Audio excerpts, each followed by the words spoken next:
આપણે એક વાટકી ભાત પડ્યા છે, તો આપણે એના ભજીયા બનાવવાના છે। તો આપણે ભજીયા બનાવવા માટે આપણે એમાં લીલા મરચાંની એડ કરીશું, કટિંગ કરી નાખ્યા છે। આપણે લીલી ડુંગળી નાખીશું, એક નાખી છે ડુંગળી લીલી।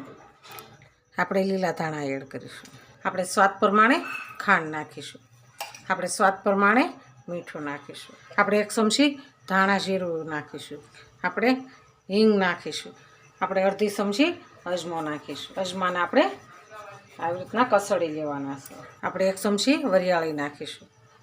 બસ આપણા મસાલા સરસ કમ્પ્લીટ તૈયાર છે। આપણે એક આ તપેલી લીધી છે, એની અંદર આ મસાલા બધા એડ કરી દઈશું।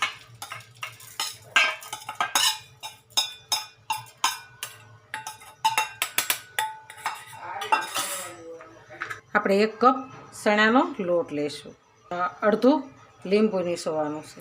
આપણે તો પહેલાં બધું મિક્સ કરી દેવાનું છે। મસાલા આપણા એકદમ સરસ મિક્સ થઈ જાય અને પાણીની જરૂર, ભાત હોય ને ભીના હોય એટલે આપણે પાણીની જરૂર ઝાઝી પડતી નથી, પછી જરૂર પડે એ પ્રમાણે આપણે પાણી એડ કરવાનું છે। આપણે ભાત પ્રમાણે ચણાનો લોટ થોડોક ઓછો પડતો હતો, તો આપણે અંદર અડધો કપ એડ કરીશું।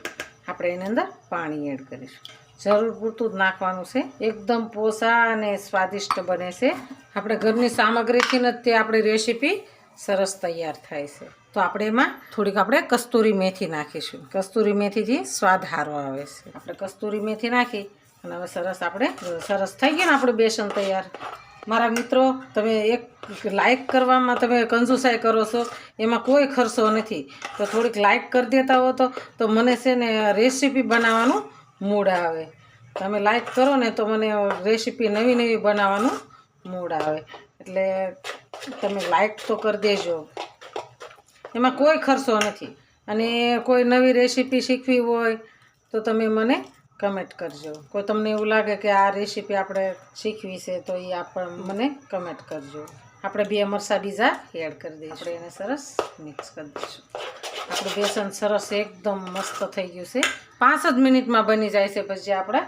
આપણે હવે ભજીયાના સોડા નાખવાના છે, પહેલાં તો આપણે તેલ મૂકવાનું છે। આપણે આને સાઈડમાં રાખી દઈશું, આપણે તળવા માટે તેલ મૂકીશું।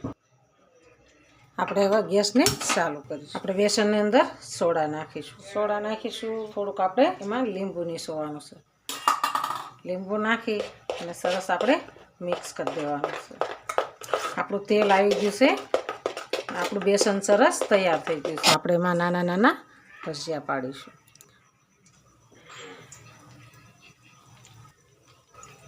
એની જાતે પલટી જશે। આપણે બેસનને એવી રીતના તૈયાર કર્યું છે। ભજીયાને આપણે પલટાવવું નહીં પડે, આપણે એને સરસ ફેરવી લેવાના છે। આપણે એક ડીશમાં કાઢી લઈશું। આપણે ભાતના ભજીયા સરસ તૈયાર છે, એકદમ મસ્ત બની ગયા છે, તો ઓછા સરસ બન્યા છે। તો હાલો ખાવા।